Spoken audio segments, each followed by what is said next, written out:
And now this case is already starting to split in different directions because the first bond decisions are in, and that tells you the court is treating these defendants differently right out the gate. A federal judge in Memphis found probable cause to move the case forward.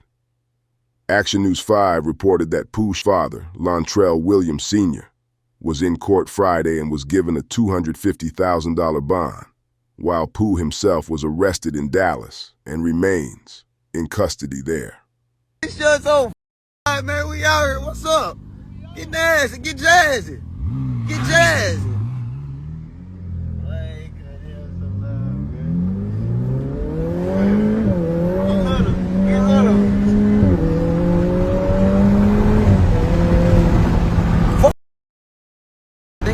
That was me and my twin doing when I come home. What's up? Stop playing with me, man. We the biggest, man, for real. Getting no bigger, man. It's time to show you, man. First time, yeah, okay, you can bite me, you know. You just getting warmed up to seeing what we really got going on. This time here, though, man, listen to me. This time here, man, you getting extorted, man. You don't pay for this shit, man. You ain't finna keep biting me. You hurt.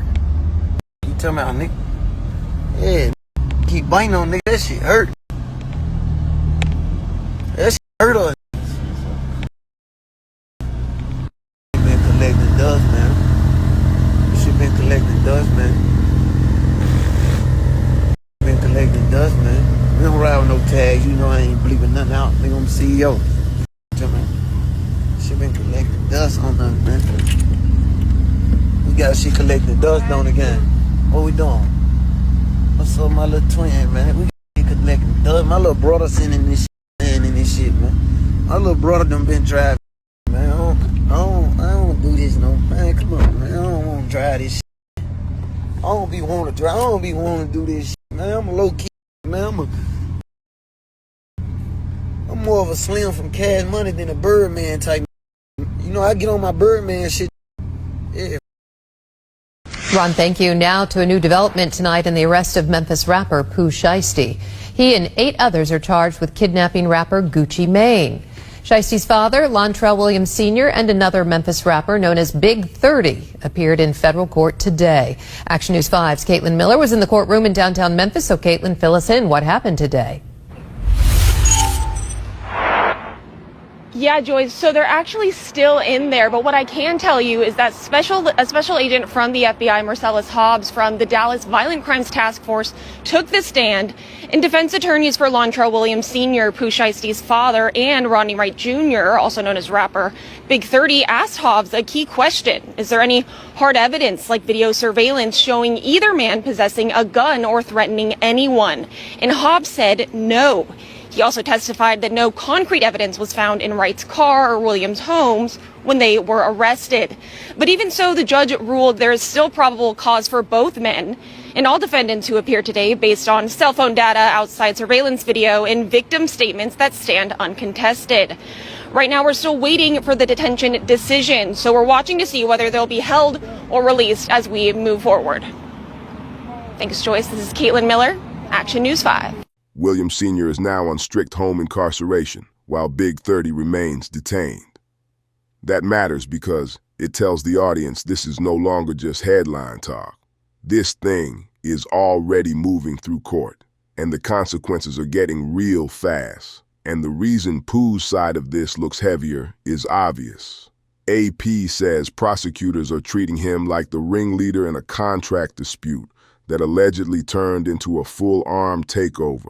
The complaint says he set up the Dallas meeting, brought the 1017 label owner in a private room, allegedly forced him to sign termination paperwork at gunpoint, and did all of that while he was still on home confinement from his earlier federal gun case. Hello? Yeah, Lontrell Williams, yeah, I'm at the house.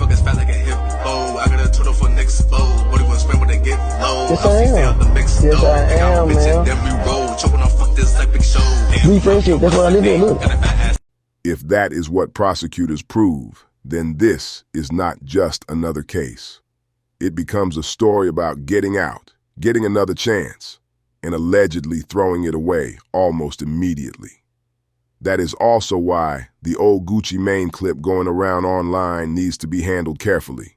A lot of people are posting that older video, like it is Gucci responding to this case in real time, or like it proves he said something about Pooh specifically. But that is not what it is. The smarter way to frame it is that an old anti-cooperation clip resurfaced because this story is hot, not because Gucci came out and directly addressed this case.